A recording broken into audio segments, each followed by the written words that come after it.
Hello. We will talk about Daniel chapter 7 today. I will read from chapter 7, verse 1. In the first year of Belshazzar, king of Babylon, Daniel had a dream and visions of his head while on his bed. Then he wrote down the dream, telling the main facts. Daniel spoke, saying, I saw in my vision by night, and behold, the four winds of heaven were stirring up the great sea. And four great beasts came up from the sea, each different from the other. The first was like a lion and had eagle's wings. I watched till its wings were plucked off, and it was lifted up from the earth and made to stand on 2 feet like a man, and a man's heart was given to it. And suddenly another beast, a second like a bear. It was raised up on one side and had 3 ribs in its mouth between its teeth. And they said thus to it, Arise, devour much flesh. After this I looked, and there was another like a leopard, which had on its back 4 wings of a bird. The beast also had 4 heads, and dominion was given to it. After this I saw in the night visions, and behold, a 4th beast, dreadful and terrible, exceedingly strong. It had huge iron teeth, trampling the residue with its feet. It was different from all the beasts that were before it, and it had 10 horns. I was considering the horns, and there was another horn, a little one, coming up among them, before whom 3 of the first horns were plucked out by the roots, and there in this horn were eyes like the eyes of a man, and a mouth speaking pompous words. I read up to verse 8.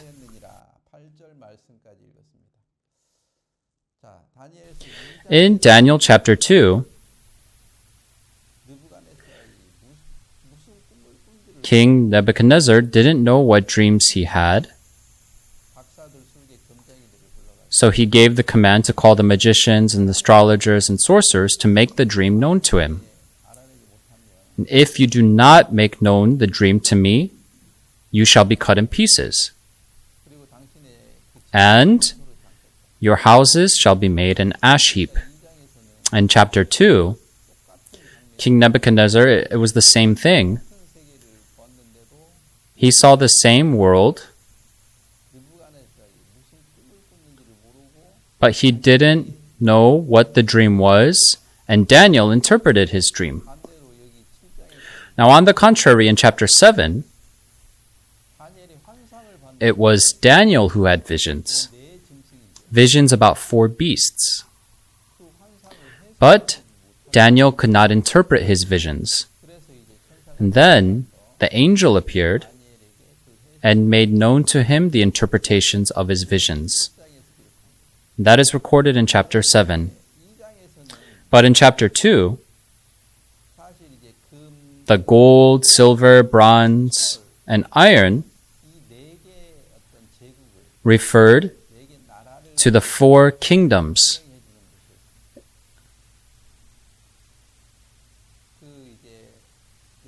These 4 kingdoms were Babylon, that is the gold, Babylon. Silver was Media and Persia, and the bronze was Greece. And finally, the clay and iron, that was the Roman Empire. So chapter 2 described the political and historical aspects. Especially when King Nebuchadnezzar became king, all the people of Babylon served him as an idol. So that was the scene in chapter 2. In chapter 7, these 4 beasts were, in other words, Babylon, Media and Persia, Greece, and the Roman Empire.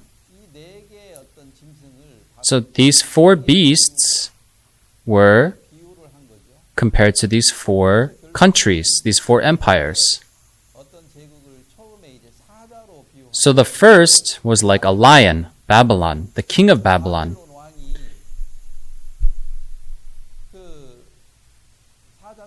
He was compared to a lion with eagle's wings. That is how Babylon is described. And then Media and Persia were compared to a bear.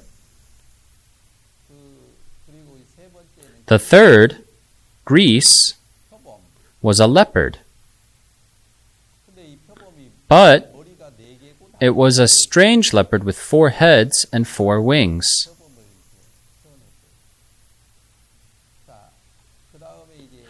And then the Roman Empire was referred to as a dreadful and terrible beast that was different from all the beasts before it and had never been seen before. So God gave Daniel this interpretation. So these nations were described as beasts. And then in verse 2, Daniel spoke, saying, I saw in my vision by night, and behold, the 4 winds of heaven were stirring up the great sea. So what this is talking about is the great sea. That is this world. It's referring to this world. It described how the 4 beasts appeared in this world. But these 4 winds were stirring up the great sea.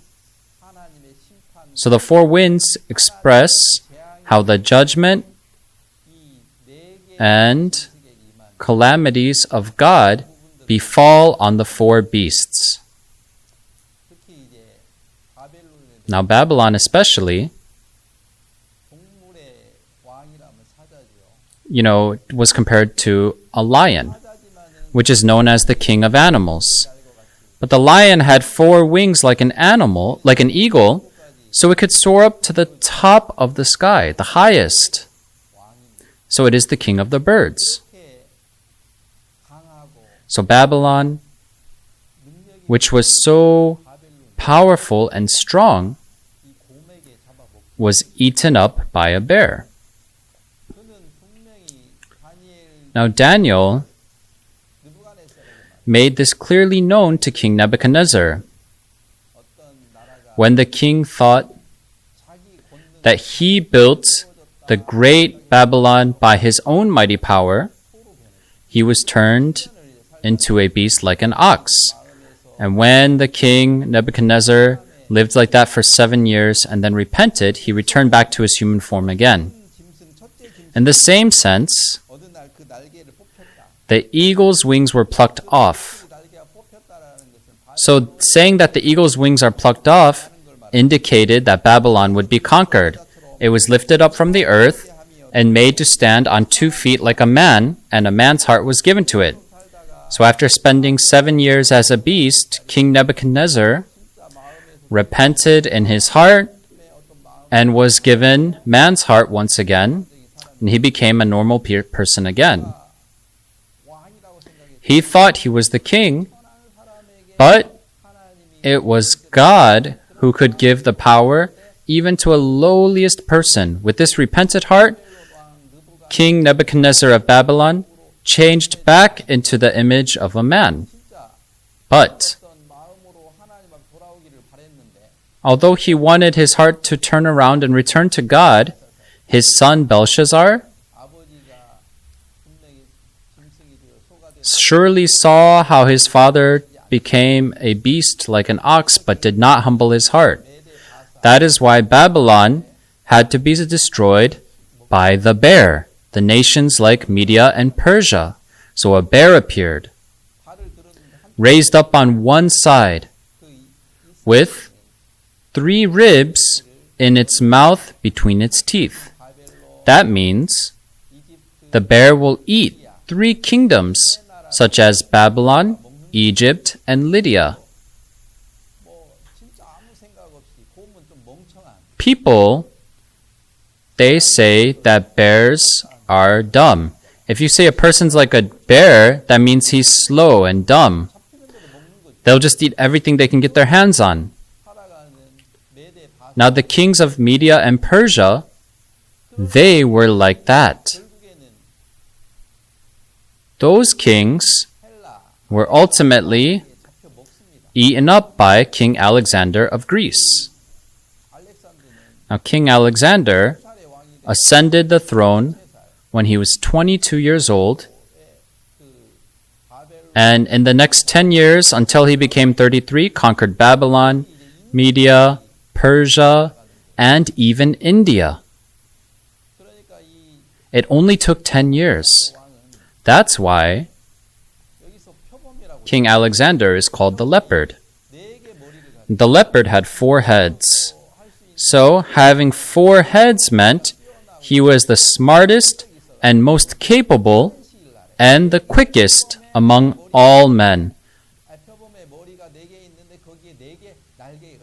And the leopard also had 4 wings.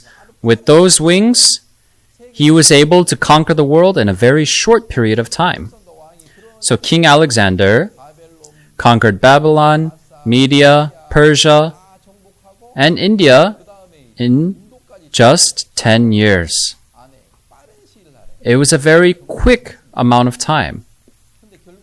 But ultimately, after these 10 years, at a very young age of 33, he ended up dying of endemic disease.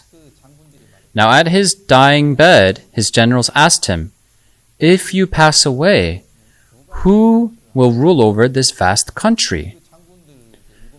So among these 7 generals of his, they wanted to know who would become the next king.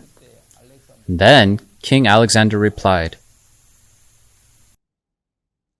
"The strongest shall be king." So these 7 generals then waged bloody wars amongst themselves to ascend the throne. And fighting like this, these bloody fights drained their strength. So in the end, they were eaten up by a strange beast, Rome. The Roman Empire had conquered every country in Europe, from Babylon, Media, Persia, to Greece.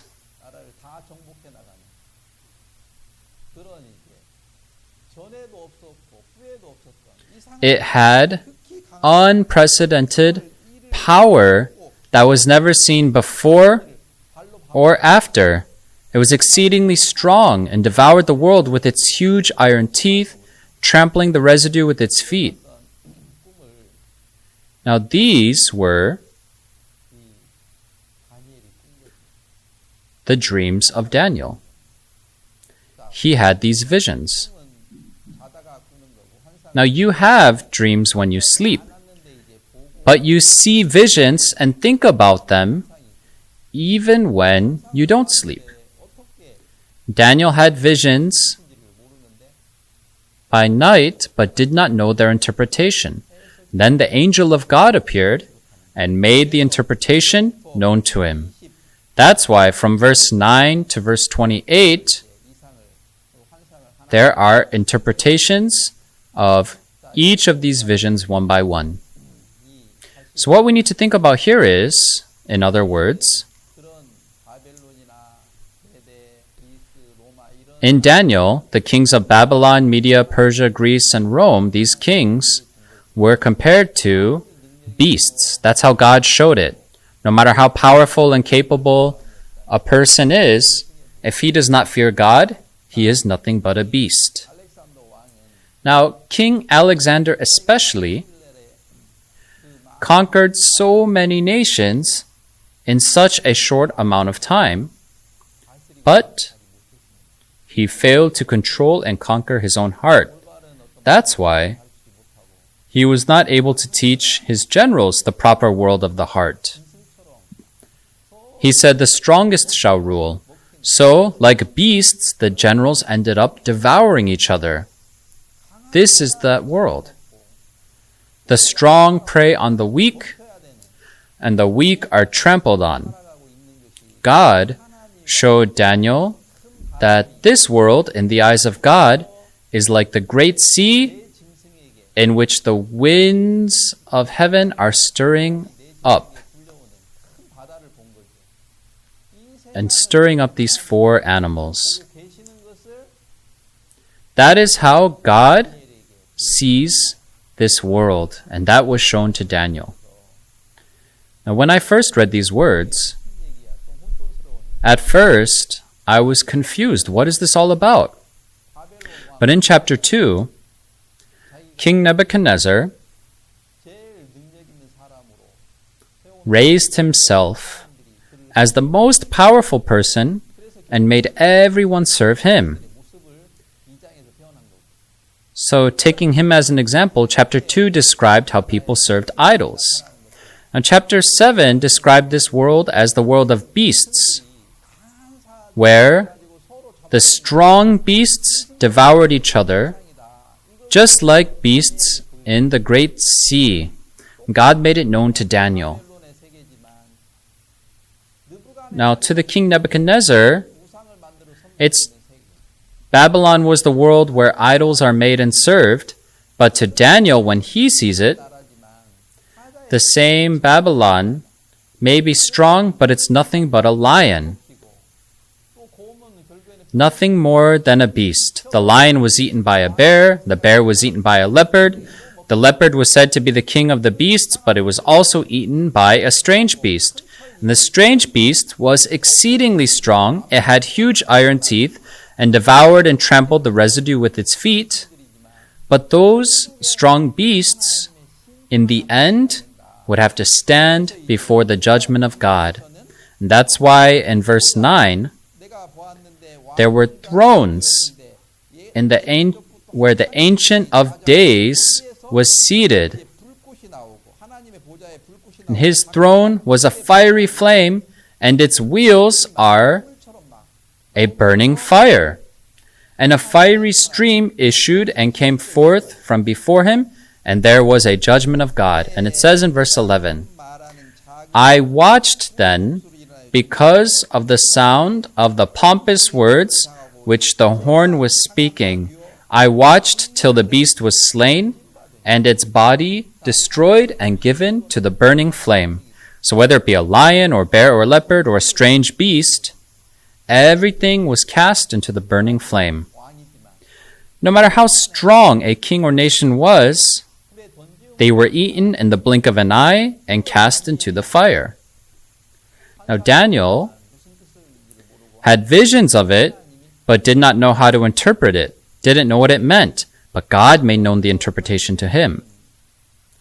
So in the end, all the nations which were so powerful under the judgment of God were thrown into the burning fire. The beasts were cast in and died miserably. So it was shown to Daniel that they were nothing but beasts. So what we need to learn from this is in verse 18. But the saints of the Most High shall receive the kingdom and possess the kingdom forever, even forever and ever. So at first, who do you think will last forever? It looks as if the king of Babylon would last forever. Or King Darius of Media. Or King Alexander of Greece. Or the Roman Empire. But those kings were no more than beasts. God could cast them into the pit of the fire in an instant. Then, in verse 18, it says, the saints of the Most High shall receive the kingdom. So who does God want to give this kingdom to? To the saints of the Most High. And they will possess the kingdom forever and ever. It looked as if Babylon would be everlasting. Media and Persia would be everlasting. Greece would be everlasting. or Rome would be everlasting. But they disappeared in an instant like the beasts which were cast in the fire. On the other hand, the people before Babylon, they were captured in Judah and Jerusalem was destroyed. And Babylon looked as if it would last forever and as if Judah would disappear like grass that would be thrown into the hearth. But God says, no, Babylon will not stand forever, but the saints of the Most High will receive and possess the kingdom forever and ever. In the eyes of humans, who seems eternal? It is Nebuchadnezzar, the king of Babylon. But in verse 18 it says, the saints of the Most High shall receive the kingdom and possess the kingdom forever, even forever and ever. How amazing is this word! People in the world have the power and ability, and it doesn't look like they are going to die, but we as Christians are sometimes poor, lowly, and despised. So it looks like we are going to perish in no time. We are just like the grass of the field. It looks like we are going to be thrown into the hearth easily. But what does God say? It is exactly the opposite. The beasts, such as a lion, a leopard, and the strange beasts, will disappear in a moment. But the saints of the Most High will receive the kingdom and possess the kingdom and live a happy, blessed life forever and evermore. That's what God wanted to show us in Daniel. And the more important thing is, in Psalms 2, verse 1, why do the nations rage and the people plot a vain thing? The kings of the earth set themselves, and the rulers take counsel together against the Lord and against his anointed, saying, let us break their bonds in pieces and cast away their cords from us. He who sits in the heavens shall laugh. The Lord shall hold them in derision. Then he shall speak to them in his wrath and distress them in his deep displeasure. Yet I have set my king on my holy hill of Zion. The nations tried to break their bonds in pieces and cast away their cords from them as they believed in their own ability. They held God in derision. But God, who is eternal, would cast them in the flame. This eternal God, in verse 8, ask of me, and I will give you the nations for your inheritance. You shall break them with a rod of iron. You shall dash them to pieces like a potter's vessel. So what does God say to us? You, ask of me, I will give you the nations for your inheritance. God already prepared this country, this inheritance to us if we ask of him. He will give us. If we go before him with faith,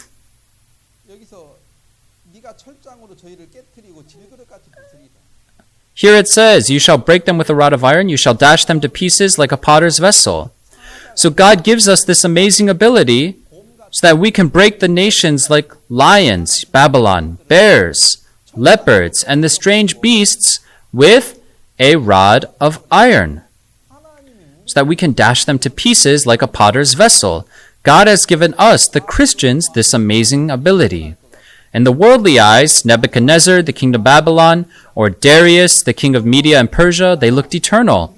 Or the king of Alexander of Greece, the nation of the leopard, they looked eternal. But they were already thrown into the fire by God.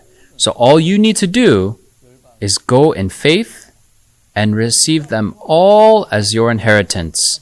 If you go and ask of me, I will give you the nations as your inheritance. But you, on your own, just despair and withdraw, thinking that you will not be able to receive the people or the nations. Just falling into despair and withdrawing in yourself. And I myself have lived like this for a long time. But through the word, especially in Daniel 7, I have clearly seen the heart of God. Babylon was such a great nation, but it was eaten by a bear, which was Media and Persia. Media and Persia had 3 ribs in its mouth between its teeth. Those helpless, weak nations like Babylon, Egypt,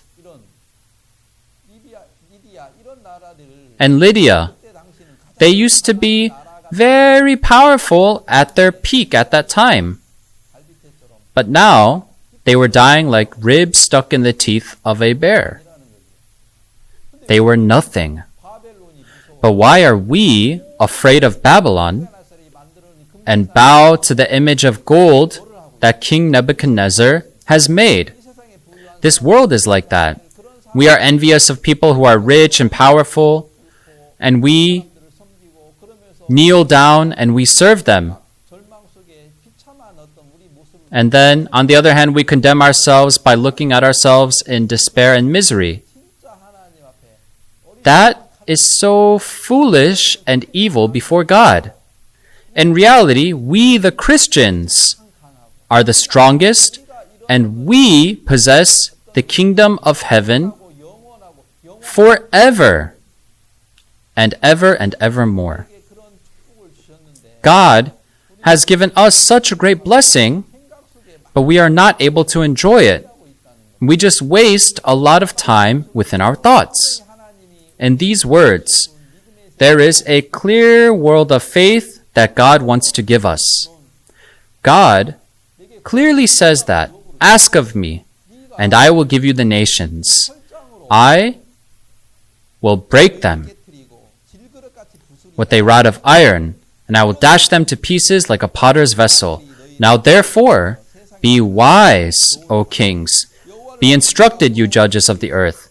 Serve the Lord with fear and rejoice with trembling." God has given us the nations and already made us serve the Lord and rejoice before Him and be happy. He's saying to live like that. This is the wonderful world which God is leading us Christians. But we don't see this world of God, just as at first Daniel was fearful of the 4 beasts when he saw them. But God said to Daniel, "The beasts are nothing. I will cast them in the burning flame in an instant. Then I will give all the nations to you, Daniel." When Daniel gained this God, how joyful must he have been? Where had he been living at that time? He was a captive of Babylon when he saw this world of God. Our situation is pitiful, just like Daniel who was in captivity, but the world God shows us is so amazing. We will enjoy this happiness forever and evermore. God has given us this amazing blessing, but we have fallen into despair, not knowing this certainly, and we are just in our thoughts. Daniel was also afraid of being devoured by the 4 beasts that he had seen in his visions. But God is telling Daniel, those beasts are nothing. I will seize them and cast them in the fire. They are nothing but dead bodies. Why are you afraid of them? Why are you afraid of Nebuchadnezzar, the king of Babylon? God is bigger. God is eternal. Why are you afraid? Those men who seem to reign over you, they are nothing. That is what God is teaching Daniel. In Daniel chapter 7, this eternal God is being planted within the heart of Daniel, even though he was a captive. Because that amazing power of God was with him, there was no reason for him to despair or to be afraid. As he was praising the Lord, being happy and living a joyful life, seeing how God was amazingly working in him, how much would God be pleased with Daniel seeing that? The life of a Christian is the same. People of the world seem to have power and money and ability, but the winds are being stirred up in the sea. This world is under the judgment of God. The winds will blow and swallow them all. Daniel had the visions, and he was able to meet God through them. It is the same with us too. Through Daniel 7, when we clearly see the heart of God, and when the words of God enter our hearts, that word will give us amazing strength so that we will be freed from darkness and despair, and we can praise God and live happily. God is making that world of the heart in us. Okay, we'll finish the first session here.